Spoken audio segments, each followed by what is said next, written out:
For the final time in 2024 here on MMAfighting.com, we hear the victory horns, and they sound once again for the second time this year for Oleksandr Usyk.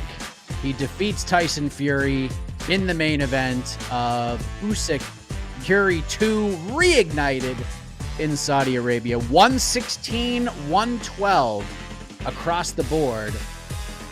And he remains undefeated, remains not the undisputed champion, should be the undisputed champion, but boxing has terrible rules and weird guidelines when it comes to that stuff. But Oleksandr Usyk gets it done again. Tyson Fury now has lost 2 consecutive fights.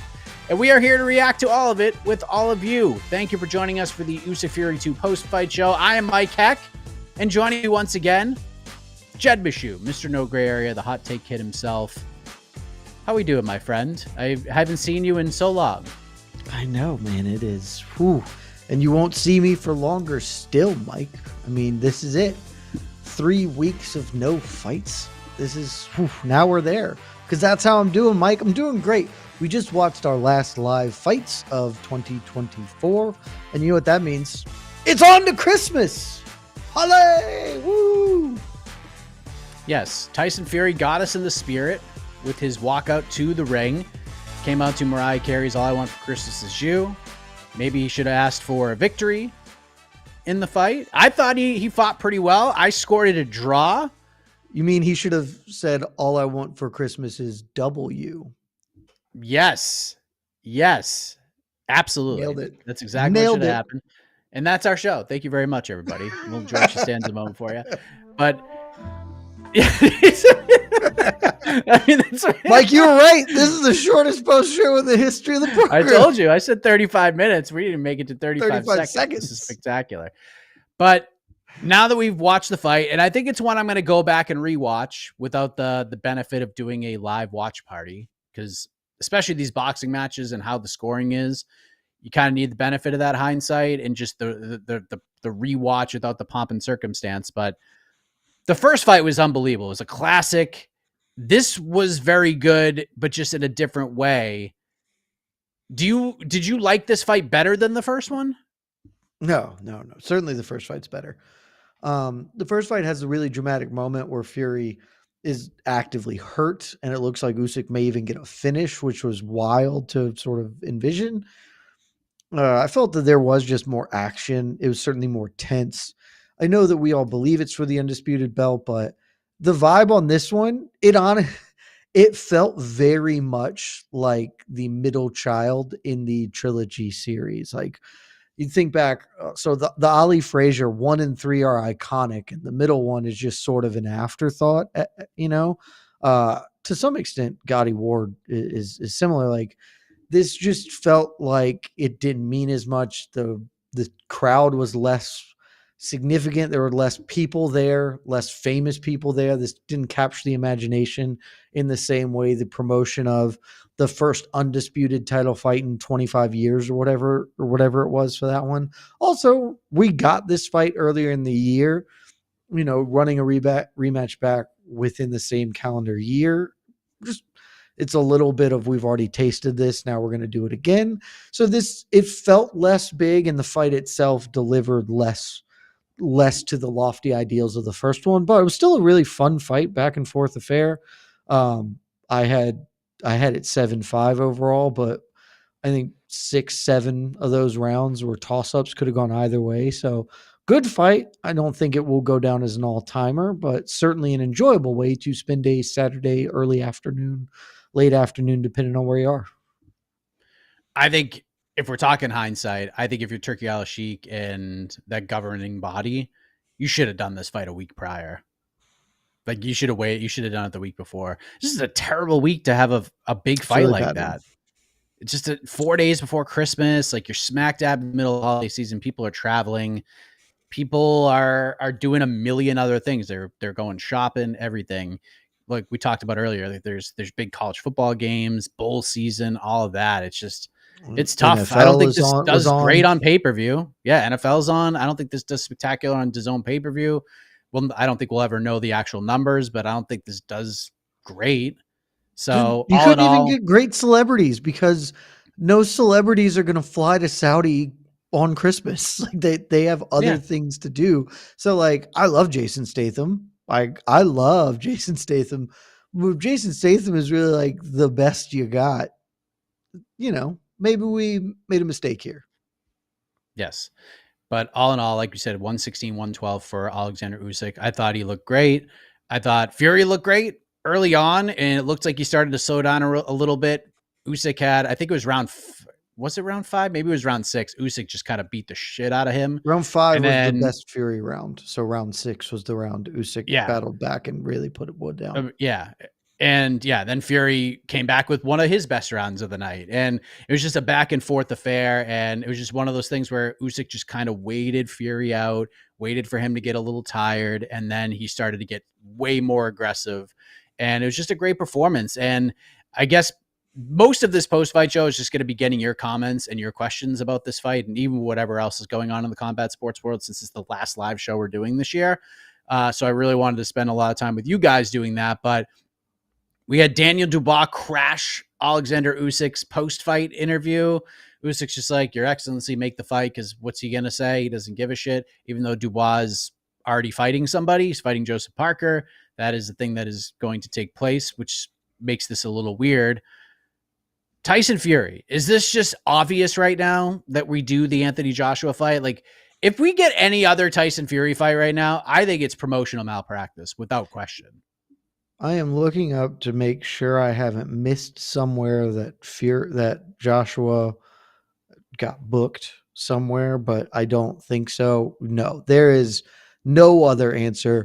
That fight should be announced within a week of just like we don't have the date, we don't have the location is in England. I know that, Saudi is paying all this money. I get that. Doesn't matter. That fight specifically must take place on English soil, and you blow it all out. It is a fight that is nearly a decade in the making, frankly, and is long overdue. It will be a monster pay per view. It will sell out Wembley or wherever they do it in England. The biggest arena they can find, the biggest stadium. It does not matter. It will sell it out, and that will be the biggest boxing match. Won't be the most meaningful. It'll be the biggest. You do that 100%, no questions asked. Yeah, you do it at Wembley Stadium, 80 friggin' thousand people, and just blow the thing out. And whether it's Tyson Fury's final fight or not, like, it doesn't really matter. It's just it's a huge deal. One last big payday to put on the table. And it's not like Tyson Fury hasn't made money, because he's made a whole bunch of it. Probably made a whole bunch more tonight. But yeah, it's kind of tough to leave that one on the table. It's been sitting there forever. It's been on the tee, but you just haven't been able to make that swing of the bat yet. So you got to do it now. You have to. It is a perfect dessert fight, right? Like you've had the entree, the main course, you've had your fish dish and your soup and your salad. You've worked through the 18-course meal, but you want an after dinner coffee, you want a brandy, just wash things down. It is a perfect fight for that, and that it is meaningful, it is delicious, but it doesn't make or break your career. It's excellent for everybody involved. I cannot imagine that fight is not next, or that there's any issue with booking it. Frankly, Yeah, it's an Irish Shamrock, baby. You just put on ice, the little mint Baileys on it. It's just so good. It just washes it down perfectly. You sip it slow and just enjoy it for what it is, and then you go home, and then you call it a night, and that's that. So Alexander Usyk gets it done. Looked great. Thought Tyson Fury looked pretty damn good too. I thought the fight was thought he looked closer than great the very 116, early too. 112s. Yeah. And the AI had at 118, 112 with 10 tens mixed in there. So they're saying that Usyk won like pretty much every round of the fight, which is wild. But hey, Yeah, this is why we were testing this out. And this is why it was not something that was going to factor into the overall result of the fight, because AI clearly needs some work, because this is not a 118, 112 fight. It just was not. So it was not a 10 round win for Alexander Usyk. I just don't see that happening. So, all right. there are not a lot of scorecards that I would say are bad on this. Like you could score that fight a lot of ways. For Fury, 7-5, 8-4 Fury. For Usyk, 8-4. 10 is a lot. It's a Yeah, lot. that's absolutely insane. So that being said, let's bring in the great Casey Ooh, Leydon. Whoa, what? ooh. So Whoa. per the Twitter machine, Jedi Goodman released a clip. I don't know where he pulled it from. Tyson Fury saying, "I thought I won by at least 3 rounds." So See, something to know. something to think about. Well, that's again, like you said, if they had scored this fight 116, 112 for Tyson Fury, I might have like shrugged my shoulders a touch at it, but it wouldn't have been like completely outrageous to me. Would have been fine. You know what I mean? Yeah. But They're yeah, it's legitimately possible. half of the rounds in the fight were total toss ups. Yeah. I'm So more like surprised that all three judges were in agreement with the numbers. And I don't know how they scored each individual round, but I was very surprised to hear Michael Buffer say all three judges scored this contest that was a 112. surprising. I mean, that's not bad, obviously, right? Like they're independent No. judges, they all come to the same thing. I was absolutely flabbergasted that they all saw it the same way. I haven't seen the individual scorecards. I'm sure those will get floated at some point. So I don't know if they all scored every round the same way because I would be baffled if that's how they got to it. But I thought for sure we were just headed to Splitty City. So Um, did I. so yeah, What did you think about the AI giving 2 rounds 10-10? I believe it was rounds 1 and 12. broadly speaking, I like it because I think 10-10 rounds should be an active part of combat sports. They aren't, and so it's kind of ridiculous that it did that. Are Yeah. 10-10s, are they less frowned upon in boxing than in MMA? I know MMA is just like, no, but boxing, Yeah, is it kind of yes. okay? I mean, they are still not frowned. Like MMA, they are active. You are actively told not to do it in the judging criteria. It is a not even actively told not to do it.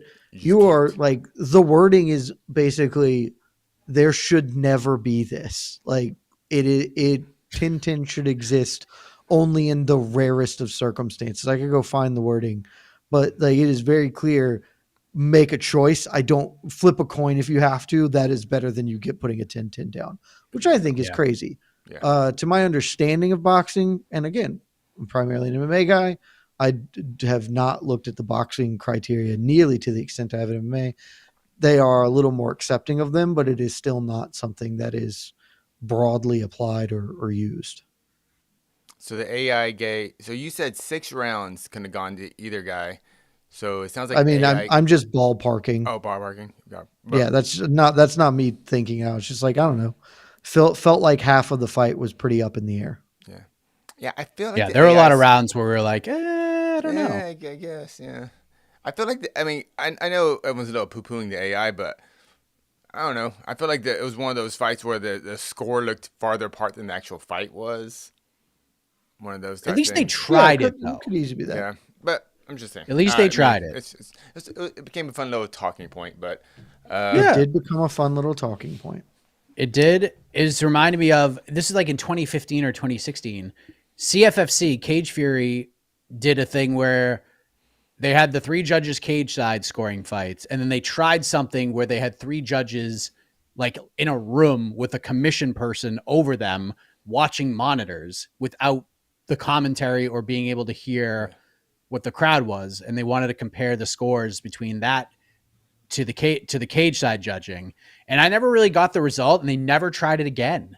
So I found that very very strange. But I like that they're trying different things. I certainly don't think AI will be the way to go, but I like that they're trying different things to just see how we can develop and evolve judging and scoring fights in the future. I think MMA needs to dive into a lot more of that stuff, yeah, more so than yeah. boxing. But It seems like whatever their AI system well, whatever, or we can go. That's a whole other thing talking yeah, about the AI. Sorry, That's I'm the gonna. other thing is I Yeah, don't what we don't is want the to keep this short. Short. transparency of the AI system like? Yeah, yeah, exactly. Yeah, How because realistically AI is just like this broad term used to be like, "Oh, it's smart." Whereas like, no, it is a computer program and it's not still, like it's programmed by it's humans. It's it's programmed by. programmed by humans, so what are the inputs? Because you could just focus those inputs for judges and apply them if you think that is better. It's very very silly. Yeah, yeah. I don't Even know. the company they said was like the one that built the like the formula or whatever. they like came out on Twitter and was like, yeah, people are saying we did it, but we had nothing to do with this.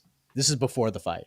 So something to also keep in mind. We don't know where Dude, this is coming from. So I would bet almost my life that the AI is just CompuBox stats, and whoever is winning the CompuBox wins the round. Whoever landed more that's CompuBox stats. 100% true. That Like has to be exactly what they there's did. just, especially like, I thought that prior, but then in retrospect, it's like actually CompuBox stats basically had Usyk outlanding Fury in almost every round. So it just matches up where it's like, oh, the 2 10-10 rounds, those are the rounds they landed the same CompuBox strikes. And it is just CompuBox with the, oh, AI, so it's smart. This is the You dumbest are shit in the world. just We just don't want to pay wicked smart. CompuBox. Yeah, but you can't say CompuBox because people have known CompuBox Yeah. for 40 years. So you just say it's AI, but it's just CompuBox punch numbers, and that's it. It was just a smart ring. They didn't want to pay PFL, Yeah. so This is a smart ring. Innovators in the space, baby. Oh, tremendous. All right, let's take some questions from the peeps. This is the People's Show. They've been with us through the The trenches People's all year Post-Fight long. Show. This is the People's Post-Fight Show. Oops, sorry. Let me get that wrong screen. Here we go. Hope for a third fight. I wouldn't mind it. I wouldn't Should have mind been. it. This is a smart man right Right, here. this This is is a pandering and a half. smart man. There it is. That's how I had it too. Plus, I had a bet. I was a little biased. I had a plus 1,400 bet on the draw, but I was rooting for you. I legit scored it a draw. I really thought we could have been on our way to like a split draw, one apiece, and then third judge with the draw, but alas, it was not to be. I wouldn't mind seeing them run this back, but I don't think you need to do it now. I thought Usyk won both fights, despite them being competitive. Let's do the fight that needs to happen, and then hey, Fury beats AJ. Maybe we can go back to a third. We've done that before. They did it with the Triple G in Canelo. We did the third fight a couple years later. We could do that if need be. Yeah, I don't know if there's gonna be a huge hankering for it. Yeah, like today maybe, but down the line, I don't think people are gonna be. The issue is there's not that many awesome heavyweights now.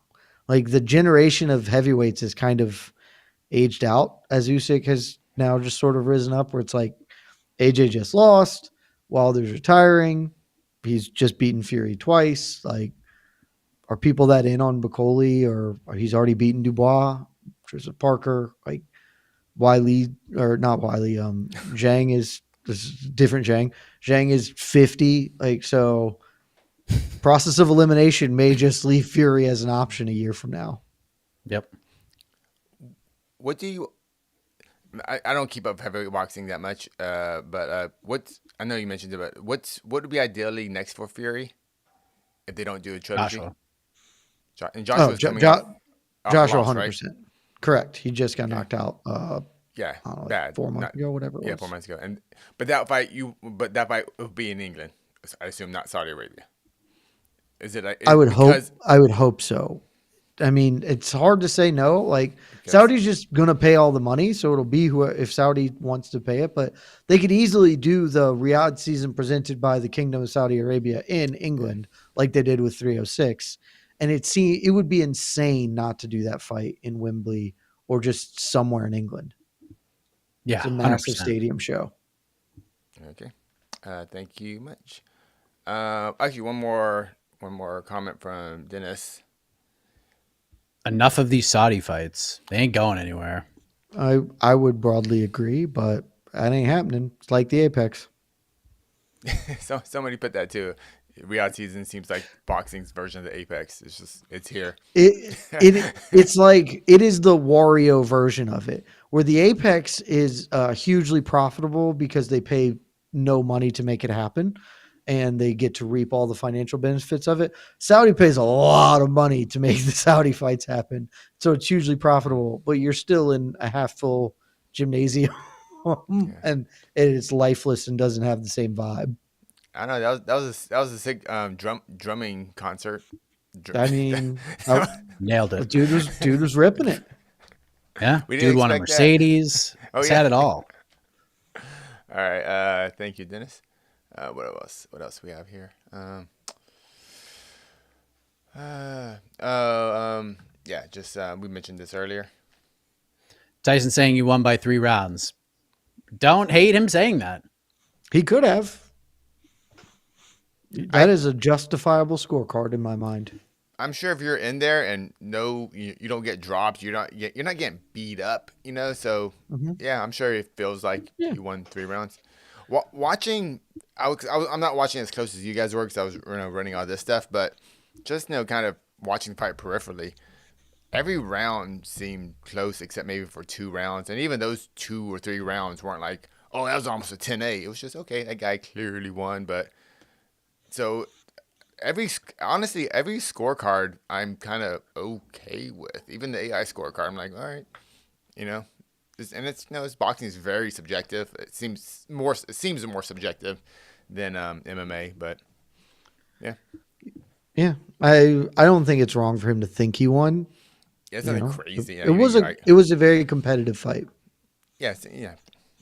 And Uh, basically, every fighter will tell you forever that they really don't have an idea what the hell's happening in there. Like, unless it's so obvious that they're beating the shit out of somebody or whatever, it's just like, I thought I was doing well and then I lost, or I thought I was getting my ass kicked, but then I was winning. It's hard when the bullets are flying. It's hard to have a real yeah. grasp of the true nature of the situation. True. All right. Let me see what we got here. Just most people definitely kind of had Usyk winning by seems in the comments by at least 1 or 2 rounds. Um, That is the other thing. What I have seen online broadly favors Usyk to have won. I by have about not two. seen a lot of. Yeah. Just by any number of rounds, 3, 2, nothing nearly by what the AI has said. But like But 4, nothing 3, on Fury's side though. Has anyone? I have seen like 2 scorecards for Fury, maybe. Like it is. There's not been a lot of support that I've seen for Fury online. All right. I hope Usyk retires. He's done everything. I mean, he could. Yeah, Undisputed heavyweight champion, undisputed cruiserweight champion, beat Tyson Fury twice.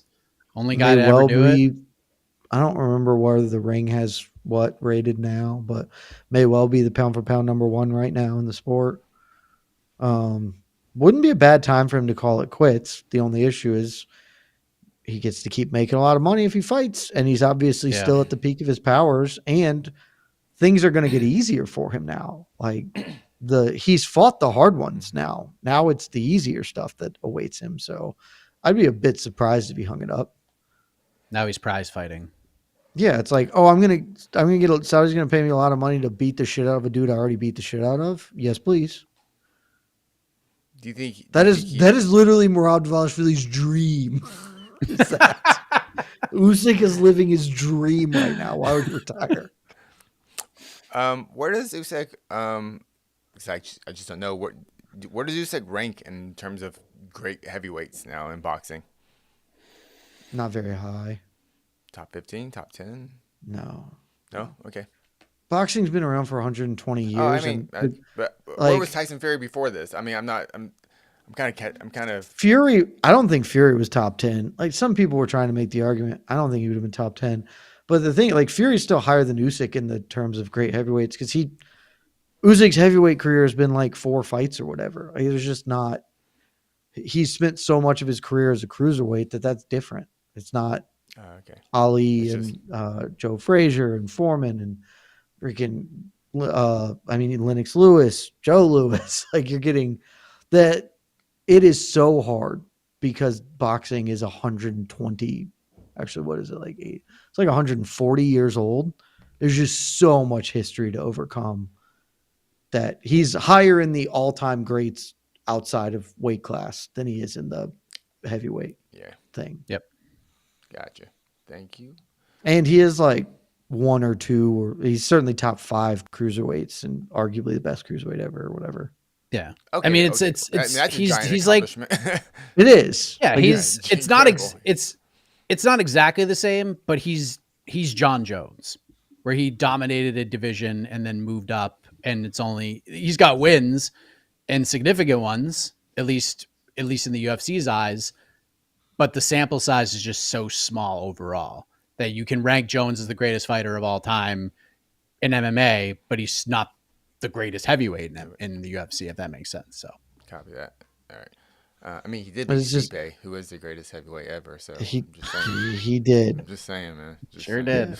did. And it's like the other problem is it is also heavyweight, where heavyweight boxing has been boxing for 140 years. Like cruiserweight came along later, and but it has always been heavyweight. And so basically, like every great heavyweight for 140 years, there's just been like dudes who have reigned for 7 years or whatever. It's like, okay, Joe Louis defended his belt like 40 times or something ludicrous like that. Because also boxing, they used to fight 8 times a month.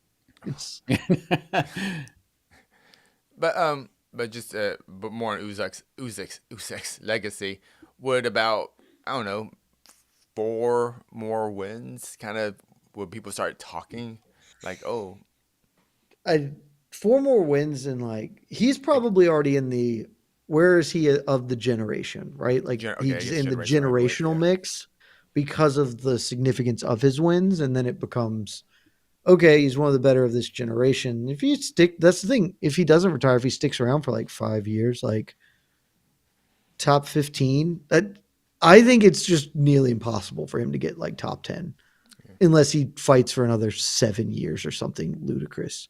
Because it's just like Joe Louis and Muhammad Ali, or like he's never catching them. Yeah, that's just Like Rocky Marciano, I know a little controversial there in some ways because he didn't beat that many good people, but undefeated champion Lennox Lewis, Sonny Liston, like just names George of Foreman.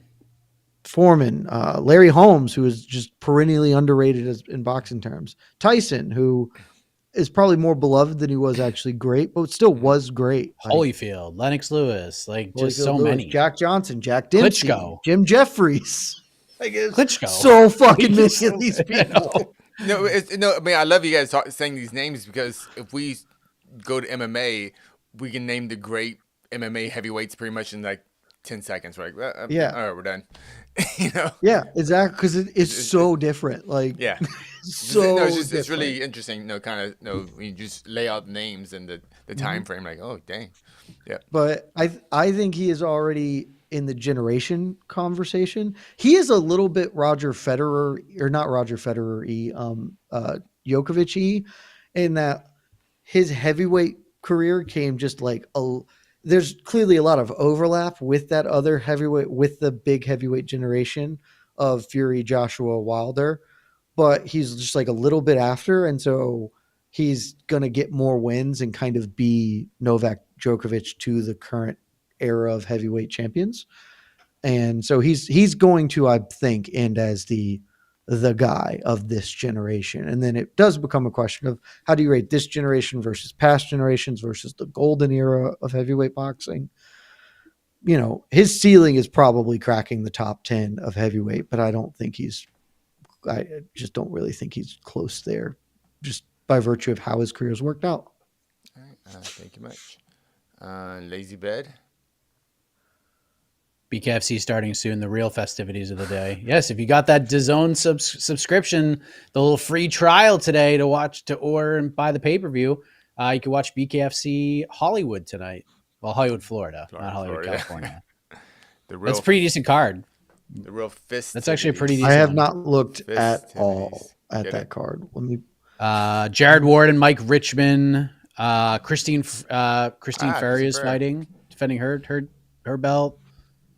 BKFC cards are always like just super fun watches because they're just violence, short break, violence, short They know break. the assignment. They know the assignment. Yeah, they get through like 16 fights in like an hour and 45 minutes. It's a terrific watch. It really is. While they're doing the post-fight interview, they're bringing the next fight out. At the same time. It's just like, It's so good. All their promos are just like, we're just cleaning up the mat. Let's do a backstage quick hit with the main event, and then we're already on to the next fight. It's spectacular.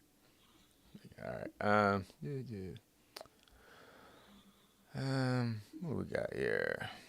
We'll take a couple more. Yeah. Like we said, this is not going to be Dan, no, I do not believe Fury is a top 5 heavyweight boxer ever. I don't think he is No. a top 10 heavyweight boxer ever. No. I'm with you. No. 15, there is an argument. I'm still probably would say no, but I have to really dig into it. I don't think he is top 10. No. Is he a top 5 prize fighting heavyweight? If that's Oh, different. so I mean, he I has definitely made more money than any heavyweight boxer ever. Well, I mean, I know, not accounting for accounting for inflation, I Even assume, but even really accounting for inflation, okay. like he's just making yeah. more. I would guess. Like he's And look at some of boxing. the guys There, he's there wasn't beaten. pay per view previously for Yeah. like a lot Yeah. of stuff. Ali Look at got some of like the guys it he's was a fought. big deal. Ali got what, like $5 million for the Rumble in the Jungle because it was a $10 million purse that they chopped half and half. That was in what, like whatever, 68, 70 something. I don't know, whatever year Yeah. that was. That's not Tyson Fury made $50 million today. I would guess like he's made more money than any of them. Yeah. So Yeah, he's made in a lot of prize money. fighting, absolutely, man killed it. And it's killing. All right, thank you. We got some off the cuff questions. Here we go. Fun question for the panel. Name your favorite animations from back in the day. Some ideas: Rocco's Modern Life, Doug, Beavis and Butthead, South Park, Johnny Bravo, Cat Dog, Real Monsters, etc., etc. I watched a shit ton of Doug as a kid. South Park, The obviously, winner. It's I the watched. champion. Oh. I Oh mean, The wow. Simpsons is the champion, I think, of all animated shows because it's been around for First 10 80 million years. Yeah. years. But like, I actually have never was a big Simpsons dude. South Park was much more my speed, but the goat, the true goat, is Batman the Animated Series now and forever. That's a great one. Man, there's Also, a the lot of X good Men ones. animation, the first like 3 seasons were really good too. The Ninja Turtles from like the 80s and 90s animation was great. GI Joe friggin' slapped back in the 80s. Rugrats was obviously a just absolute monster as a child for me. I'm trying to think of other things that were like. As a child, I loved Muppet Babies. I was a big Muppet Babies guy. Oh yeah. Mhm. Oh yeah. Muppet Babies. My bad babies. Yeah, Um, that's a good one. Doug yeah, I watched a bunch of. I watched a ton of Rugrats, ton of Doug, Batman, X-Men, probably like that's like my top 4 right there. yeah. South Park, I was a little older, but watched a shit ton of South Park. South Park, first R-rated movie I ever went to. My dad took me to see South Park one day. Held me out of school. We went to see South Park Bigger, Longer, Uncut. Yeah, I would I watch was I got like more half the Beavis. jokes in it. I didn't understand most of it. I was also more of a like I would watch animated stuff, but I was more of like the not animated stuff. Like those days, first of all, I wanted to be a game show host when I was a kid, so I always watched game shows just to like take notes and study these people. Double Dare absolutely ruled. That was Mark like one of my Summers. all-time favorites. Guts. Mark Summers, One of my Massachusetts guy, by the greatest. way. If any of the people listening later or watching now, if any of you own a piece of the aggro crag, I need to know about it. I need you Guts, to send me. baby. Mike All O'Malley, I another Massachusetts guy. all I've ever Just wanted saying. in my life was to get a piece of the aggro crag. Like, can He's got to be you? on eBay somewhere. Oh, you absolutely can, but I want to earn it, and so I'll never earn it. I'll never get that. But like Legends of the Hidden Temple, I was always mad about not kids sucking at the monkey because I would have crushed it. But I wanted to climb the aggro crag so badly, and if I ever had, to this day, every profile picture I would have would be me holding the glowing piece of the crag. Like how that would be my whole personality. Is I kicked Guts' ass when I was 12. That would have been awesome. 2 real quick underrated Nickelodeon shows. One was Salute Your Shorts. Excellent Terrific. show. Very, very good with Ugly as Camp the on Wara, counselor. we hold you in our heart. And when Oh we yes. And think when we about think you, about you, this thing came apart. Yes. Hey Dude is a good Hey, one. dude. Wild and Crazy Kids on Yeah, Nickelodeon was one of my jams. It was a great show. we were watching the same thing growing up. We were watching the same Oh stuff there, yeah. after school. I think it's on Amazon, though. Maybe I'm misremembering. Maybe it's on Hulu. A few years ago during COVID, there was a documentary about like primetime Nickelodeon and how like the people who made Nickelodeon become like a real thing. It was Yeah. fascinating.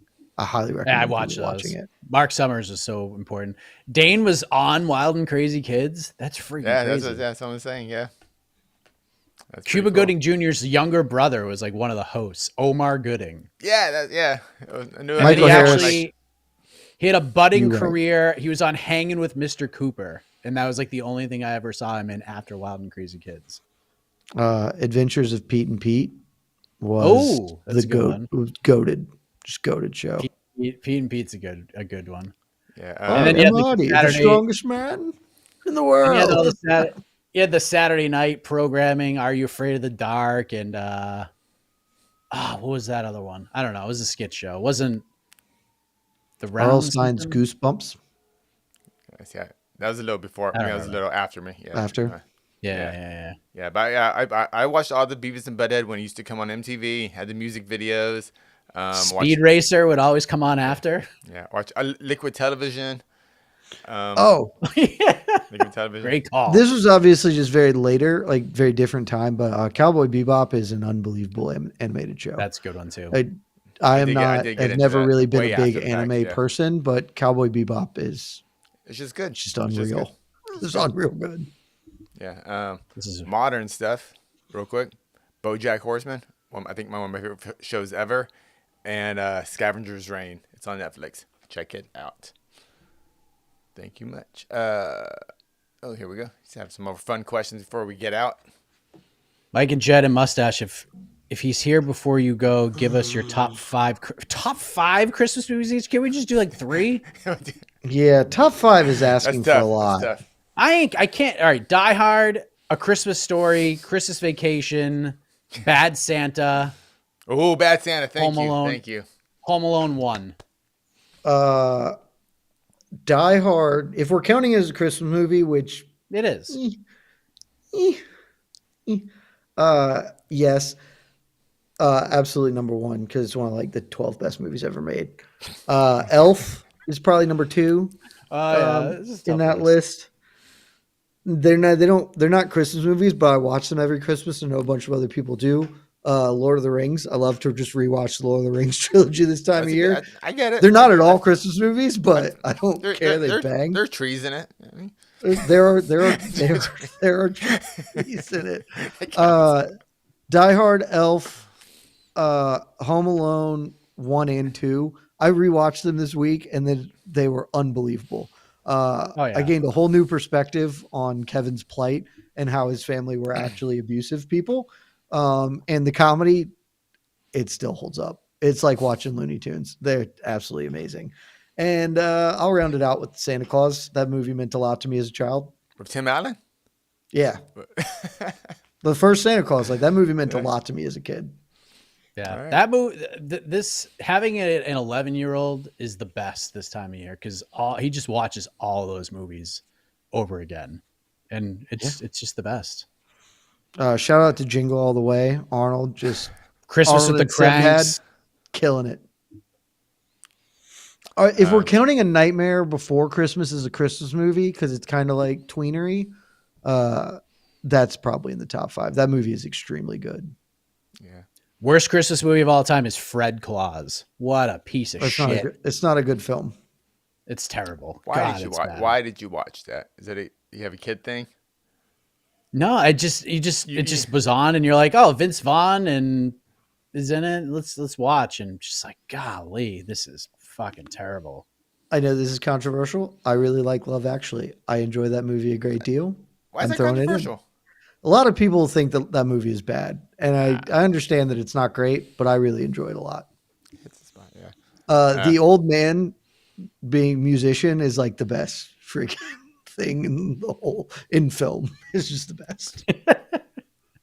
3 best Christmas movies for me: Elf, Bad Santa, Eyes Wide Shut. Okay, bold. I like it. Eyes Wide Shut's a Christmas movie. All right. And for this Christmas, go watch. Scrooge. Oh, Scrooge, of course, yeah. Scrooge is a great one. Scrooge. For this I pulled up a Christmas- list of them. This Christmas, go watch first day. Go to the movie theater and watch Nosferatu. Watch the remake by Robert Yeah, Eggers. I'm not doing that. But What? Oh my God! I saw like the Robert screener. Eggers.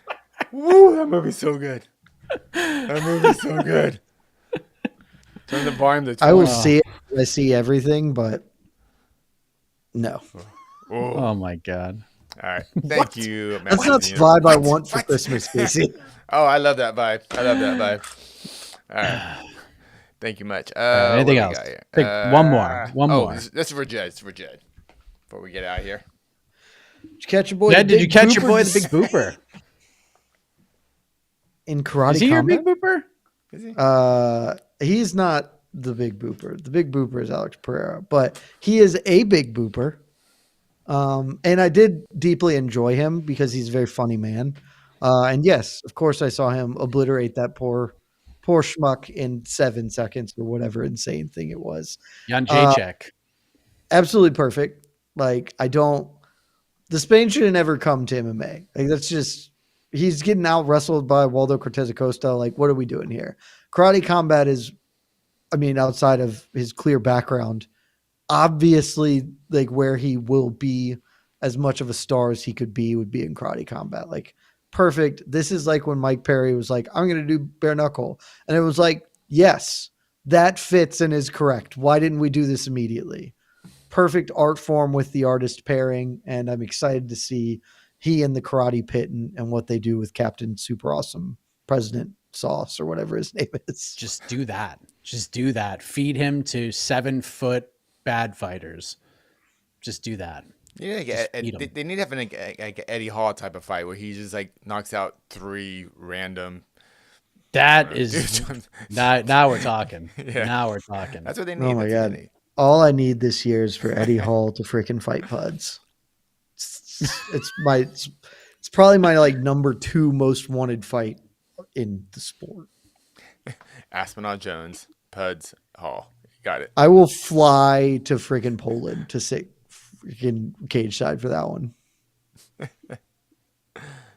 Well, that is Jed's holiday wish. That Hopefully is. all of your holiday wishes come true as well. But thank you all for a fun year. We're not done yet. We're done with like the live shows, but we got award season. We got the award show coming up. We got on to the next one, Predictions Extravaganza Part 1 coming up. We got the promotional airing of Grievances edition of BTL coming up on Thursday on the podcast network. Lots of stuff coming your way. Jed, did you want to say something else? Masters of the Universe, the Jim Carrey Grinch is unbelievable too. Put it right in there. He's so good in that role. Yes, it's good. He's good in every role. Well, Underrated classic.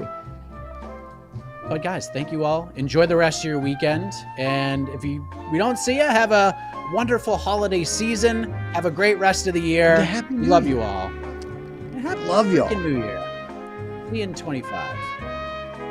Bye. Hello, no, we don't. Go away, Notre Dame. We don't care. For you. Go. Let's dog. go Irish, baby. Let's go Irish. Go dog. Sick 'em. Happy birthday. We're gonna AJ. start signing off every show by barking.